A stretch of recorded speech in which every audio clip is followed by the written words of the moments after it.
Ilia Topuria est le nouveau champion des poids plumes de l'UFC. Même si Alexander Volkanovski peut tout à fait récupérer sa ceinture dans le futur, tout le monde a un peu l'impression qu'une page importante du MMA s'est tournée le week-end dernier. Après 4 années de règne et 5 défenses de ceinture, Volkanovski est tombé sur meilleur que lui et il s'est fait mettre KO assez brutalement par le Géorgien. Ce sentiment de renouveau n'est pas une première dans l'histoire du MMA. Lorsqu'un combattant règne sur sa catégorie de poids, il est toujours accompagné d'une aura d'invincibilité qui rend presque impossible l'idée de le voir perdre. Malheureusement, à quelques exceptions près, les champions finissent toujours par tomber et de nouvelles têtes finissent toujours par prendre le relais. C'est la nature même du sport et dans le MMA, cela prend souvent une forme brutale et définitive. Et c'est ce qu'on va voir aujourd'hui. Ces moments importants où un combattant que l'on croyait infaillible a sombré et duquel ils n'ont jamais plus émergé. Évidemment, vous l'aurez compris, je ne parlerai pas des combattants qui peuvent toujours redevenir champions ou qui le sont redevenus immédiatement à une petite exception près. Donc pas d'Israël Adesanya, pas de Valentina Shevchenko ou encore pas d'Amanda Nunes.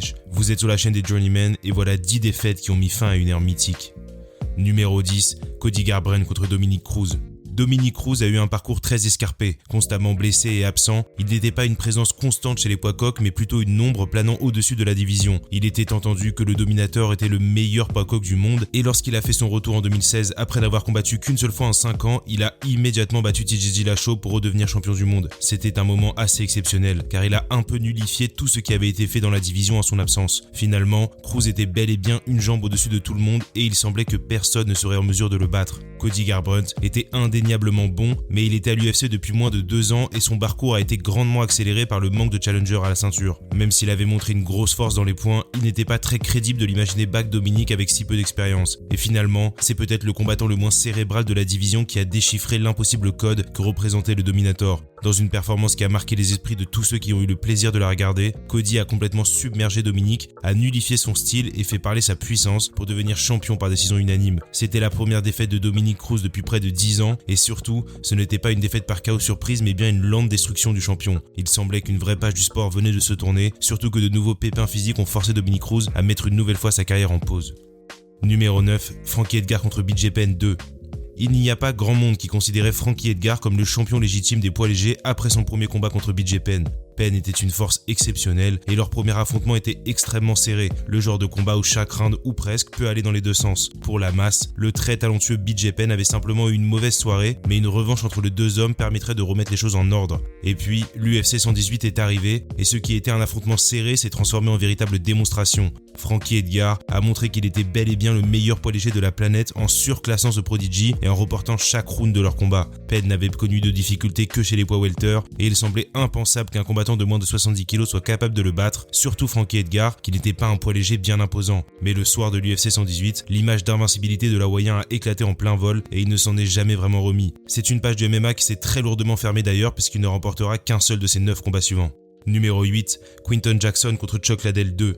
Chuck Liddell était vraiment une figure très importante de l'UFC. Le rôle médiatique qu'il a tenu en tant que champion du monde au milieu des années 2000 a permis à l'UFC de sortir la tête de l'eau dans les périodes difficiles. Il fut l'un des premiers combattants de l'histoire du MMA à bénéficier d'une poussée médiatique à l'échelon national et à percer le plafond de verre du combat libre. Naturellement, il semblait être une force insurmontable et ce n'était d'ailleurs pas qu'une illusion. Avec 4 défenses de titre consécutives, toutes par finish, Chuck a véritablement dominé la catégorie des lourds légers avec beaucoup de panache. Et puis, les combattants du Pride sont arrivés en masse à l'UFC. Une génération entière d'athlètes rompus au style de combat le plus violent qui soit, et parmi eux, Quinton Jackson. Rampage et Chuck n'étaient pas de parfaits étrangers non plus, ils s'étaient affrontés au Pride en 2003 et Quinton avait forcé le coin de Chuck à jeter l'éponge. Mais à l'aube de leur second combat, Chuck est devenu un tout autre combattant et le grand public n'imaginait pas que cet homme venant d'une promotion désormais close pourrait faire quoi que ce soit au champion du peuple. Et puis, un peu moins de 2 minutes après le début de leur combat de l'UFC 71, Rampage atomise Chuck d'un crochet du droit et devient champion du monde. Une fin de règne brutale pour Chuck qui va amorcer sa fin de carrière à l'UFC qui se conclura par 3 défaites brutales par KO. Numéro 7, Henry Cejudo contre Demetrius Johnson 2.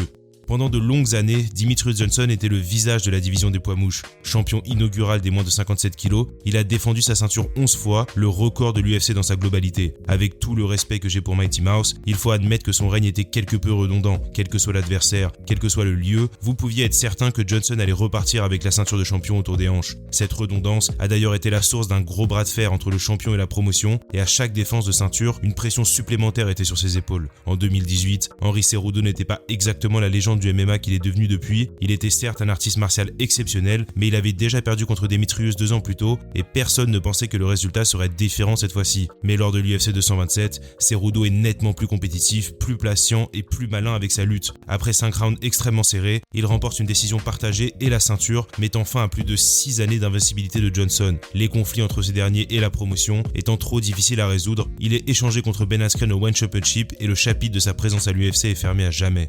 Numéro 6, Leon Edwards contre Kamaru Usman 3.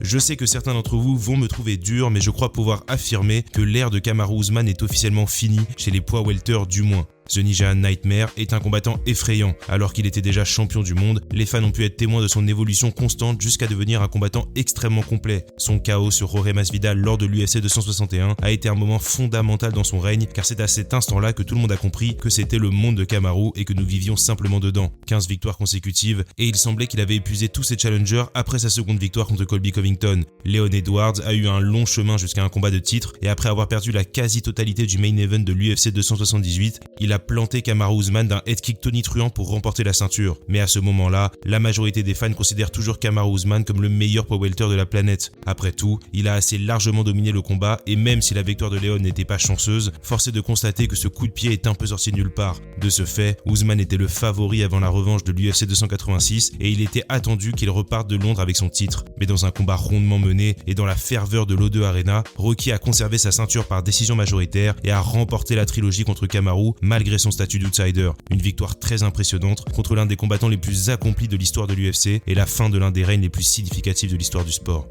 Numéro 5, Holly Holm contre Ronda Rousey. Il y a peu de combattants qui ont réussi à dégager une aura d'invincibilité similaire à celle de Ronda Rousey.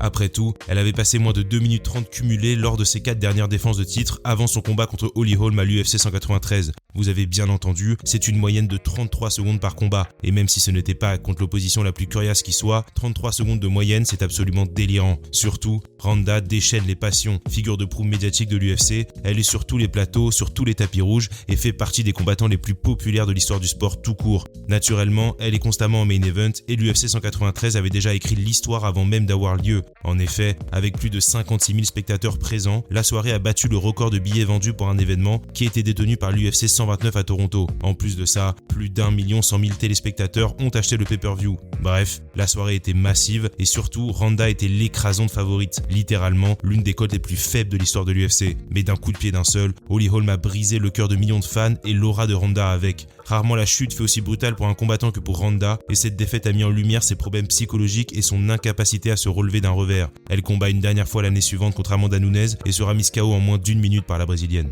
Numéro 4, Georges St-Pierre contre Matthews 2. La relation entre Georges St-Pierre et Matthews est très spéciale et elle a rendu ce moment très particulier. Le Canadien était un grand fan de Matt et lorsque les deux hommes s'affrontent pour la première fois en 2004, il est un peu tétanisé par l'enjeu. De son propre aveu, il regarde alors encore Matt avec des yeux de fan, ce qui l'empêche d'être pleinement performant et cela lui coûte la victoire et la ceinture. Mais 2 ans et 5 victoires plus tard, c'est un tout nouveau Georges St-Pierre qui se présente face au champion du monde. À cette époque, Matt n'a perdu qu'un seul de ses 20 derniers combats et il domine les poids welter d'une main de maître. Mais il est évident que Georges va représenter un challenge unique et qu'il est probablement le futur de la catégorie. Et lors de l'UFC 65, il est rapidement évident que l'élève a dépassé le maître. Après avoir été sauvé par le gong à la toute fin du premier round, Matt mange un coup de pied en pleine tête suivi d'une pluie de ground and pound et Georges St-Pierre devient champion du monde. En plus de mettre fin à l'incroyable domination de Matthews sur le sport, l'UFC 65 est un beau passage de témoin entre une légende du MMA et un jeune combattant inspiré par lui. Et évidemment, Georges lui-même aura la carrière incroyable qu'on lui connaît, mais il fait partie du cercle très restreint de combattants dont l'aura n'a jamais vraiment été éteinte. Numéro 3, Chris Weidman contre Anderson Silva 2. Cette entrée-ci est vraiment triste. Anderson Silva était champion depuis près de 7 ans, la première fois qu'il a croisé le fer avec Chris Weidman. Le Brésilien n'était pas simplement le meilleur poids moyen du monde, c'était très largement le meilleur poids moyen du monde. Il avait fait plusieurs fois le tour de sa division et se payait même le luxe de combattre en lourd léger de temps à autre. Comme pour pas mal de champions sur le long terme, la notion de défaite semblait un peu lointaine pour The Spider. Il s'amusait avec tout le monde dans le ring et même s'il n'offrait pas toujours les performances les plus sérieuses, une chose était certaine, il quitterait l'octogone avec la ceinture. Rien n'indiquait que l'UFC 162 serait différent différent. Chris Weidman était un bon prospect bien sûr, mais avec seulement 9 combats professionnels, il semblait être un choix par défaut plus qu'un véritable danger pour Silva. Mais dans le second round, alors qu'Anderson fait de la provoque et a les mains basses, Chris lui colle un crochet du gauche sous le menton et devient champion du monde. C'était un véritable choc. La série de 16 victoires consécutives d'Anderson à l'UFC prend fin, mais pour beaucoup, la revanche lui permettrait de récupérer sa ceinture. Il a simplement été trop confiant et pas assez sérieux dans le combat. Mais lors du second affrontement en décembre, Anderson se brise la jambe sur un low kick et ne peut pas continuer l'affrontement. Blessé et forcé d'être sur la touche plus d'1 an, il ne retrouvera jamais son niveau d'antan. Il n'a pas eu une fin de carrière vraiment brutale, mais il a tout de même semblé vivre un long et lent déclin. Ce combat est particulièrement triste car il donne le sentiment qu'on a volé à Anderson la possibilité de revenir champion et la fin de sa carrière. Numéro 2, Fabricio Werdum contre Fedor Emelianenko. Il y a eu un avant et un après Fabricio Werdum pour Fedor et pour le MMA d'une façon générale. Quoi qu'on pense de la dernière portion de la carrière du Russe, elle est vastement moins impressionnante que la première et selon certains égards, elle pourrait même être résumée à du tabassage de vieille gloire hors de forme. Mais ce qui se passait avant 2010 n'est rien de moins que fantastique. 32 combats, une seule défaite par arrêt du médecin et une foule de légendes vaincues sur le tableau de chasse. Plus que n'importe qui dans l'histoire du MMA, Fedor était un combattant mythique dans le sens poétique du terme. Il avait une aura particulière et écouter ceux qui l'ont côtoyé est toujours fascinant. Ce qui marque chez Fedor, c'est son calme, sa tranquillité d'esprit. Il sourit, respecte et détruit en silence ses adversaires au profil varié et parfois démesuré. De tous les combattants qui ont toujours semblé invincibles, peu sont décrits comme lui. 10 années de quasi-invincibilité dans la catégorie reine et à ce niveau-là, c'était du jamais vu. Il semblait que dans un sport brutal, rempli de personnalités torturées et violentes, un homme apaisé et au cœur pur ait été placé là pour remettre de l'ordre grâce à sa palette technique large et à sa personnalité unanime. Du Pride à Affliction et jusqu'au Strikeforce, Fedor semblait imbattable. Et puis est venu le 26 juin 2010. Le Brésilien Fabricio Werdum ne devait être qu'un encart en attendant le Grand Prix du Strikeforce de 2011. C'était un bon combattant, mais il avait alterné victoire et défaite lors de son passage à l'UFC. Mais lorsqu'il a soumis Fedor, c'est comme si le temps s'était suspendu. Accroupi et prenant le temps de réaliser ce qui venait de se passer, le dernier empereur venait de perdre un bout de son aura en à peine plus d'1 minute. Et même s'il ne s'est pas embarqué sur une série de 32 défaites après ça, force est de constater qu'il ne s'en est jamais vraiment relevé. Un moment exceptionnel qui signifiait la fin d'une époque et l'annonce du déclin d'un des très grands monsieur de ce sport. Numéro 1, Conor McGregor contre José Aldo.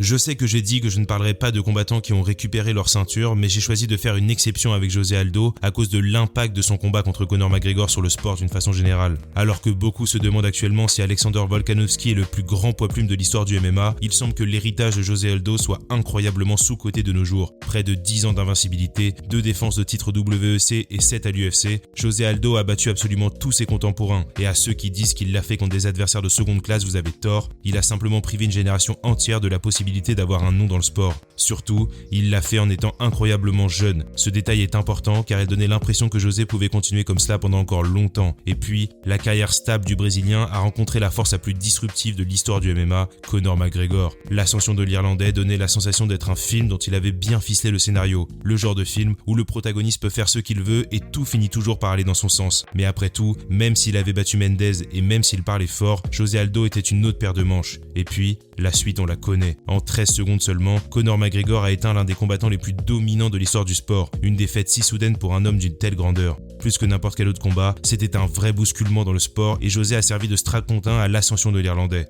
Certes, il est redevenu champion l'année suivante, mais il n'a plus jamais semblé être le meilleur et a rapidement de nouveau perdu sa ceinture contre la jeune garde. Je dois dire qu'Aldo a eu une bonne fin de carrière et son passage chez les poids coqs lui a permis de finir sur une bonne note. D'ailleurs, sa défaite contre Merab pour son dernier combat a bien vieilli car il est l'adversaire qui a donné le plus de fil à retordre aux Géorgiens depuis très longtemps.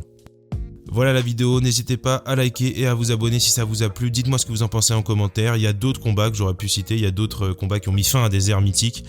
Si vous en avez d'autres en tête, n'hésitez pas à me donner votre avis, notamment du côté du Japon. J'ai hésité à parler de Nick Diaz contre Takano Rigomi par exemple, mais voilà. N'hésitez pas à donner votre avis en commentaire, comme d'habitude avec respect, bonne humeur, et on se reparle bientôt. Salut à tous, salut l'équipe.